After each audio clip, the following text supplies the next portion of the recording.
جس میں کوئی آپ جیسا نیک انسان ہی سنبھل سکتا ہے۔ بھری جوانی میں میرے ارمانوں کو کند چھری سے ذبح کر دیا گیا۔ میں دن رات تڑپنے لگی۔ جذبات کے اندھیروں نے مجھ سے شعور کی روشنی چھین لی۔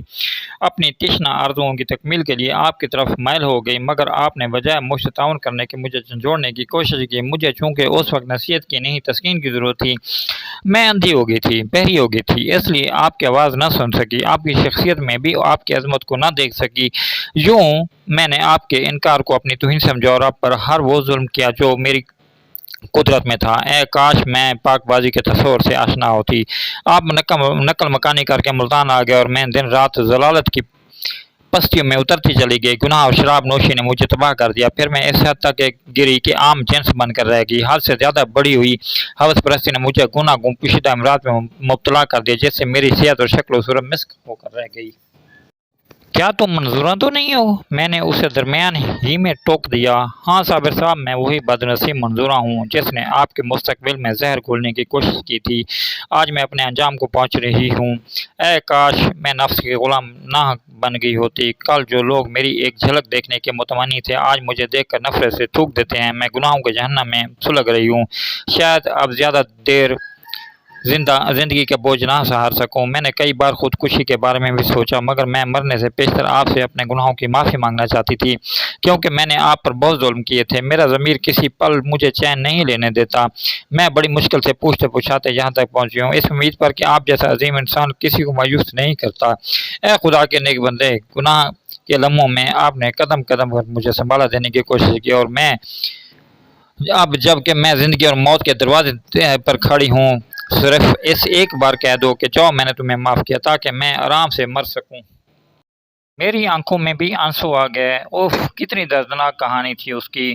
خدا کی راہ بھٹک جانے پر انسان کیا سے کیا بن جاتا ہے، یہ اندازہ مجھے اس روز منظورہ کو دیکھ کر ہوا۔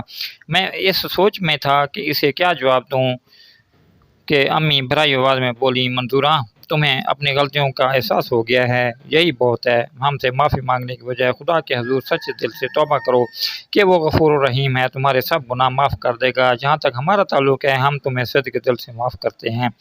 منظورہ پھٹی پھٹی نظروں سے امی کی طرف دیکھ رہی تھی، جیسے انہوں نے کوئی خلاف توقع بات کہہ دی ہو۔ مگر منظورہ، اب تمہیں یہ سماج برداشت نہیں کرے گا، میں نے سمجھانے کے ایسے انداز میں کہا۔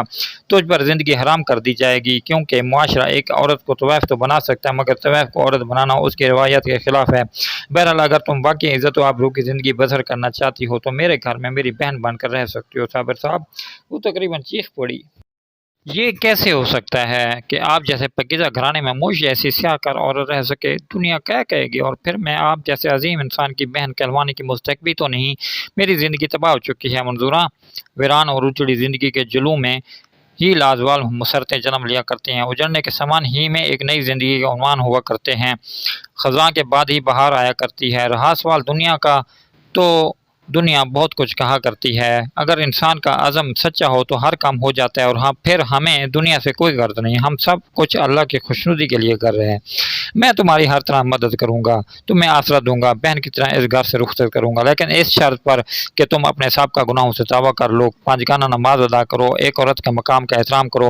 مدونہ نے حیرت بھری نظروں سے میری طرف دیکھا اور احساس ندامت سے بوجھل آواز میں بولی، بھائی جان، انشاءاللہ میں آپ کو کبھی شکایت کا موقع نہیں دوں گی۔ منظورہ واقعی ایک پاک باز عورت کی سی زندگی گزار رہی ہے۔ اس کے تن من کی قدورتیں رفتہ رفتہ دھل چکی ہیں۔ توبہ نے اس کے ظاہر و باطن کی سیاہی کو دھو ڈالا ہے۔ اب پھر منظورہ کا وہ حسن جو کبھی اس کے لیے وبال جان بن گیا تھا واپس آ رہا ہے۔ ہم نے ایک شریف گھرانے میں اس کی نسبت ٹھہرا دی ہے اور ان دنوں اس کی شادی کی تیاریوں میں لگے ہوئے ہیں۔ کبھی کبھی امی مجھے کہا کرتی ہیں کہ صابر، تم ماشاءاللہ میری توقع سے بھی عظیم ثابت ہوئے ہو۔ تم نے دنیا ہی میں اپنے لیے جنت خرید لی ہے۔ تم نے منظورہ کو آخری وقت میں سہارا دے کر اسے مزید گناہوں سے بچا لیا ہے۔ تم نے بہت بڑی نیکی کی ہے۔ بلا شبہ اللہ تعالیٰ ایسے ہی نیک بندوں کو پسند کرتے ہیں جو اس کی مخلوق سے ہمدردی کرتے ہیں۔ میں پیار سے امی کی طرف دیکھتے ہوئے کہتا ہوں، یہ سب میرے ماں باپ کی حق حلال کی کمائی اور آپ کی اعلیٰ تربیت کا اثر ہے امی، اور امی پیار سے مجھے بازوؤں میں بھینچ لیتی ہیں۔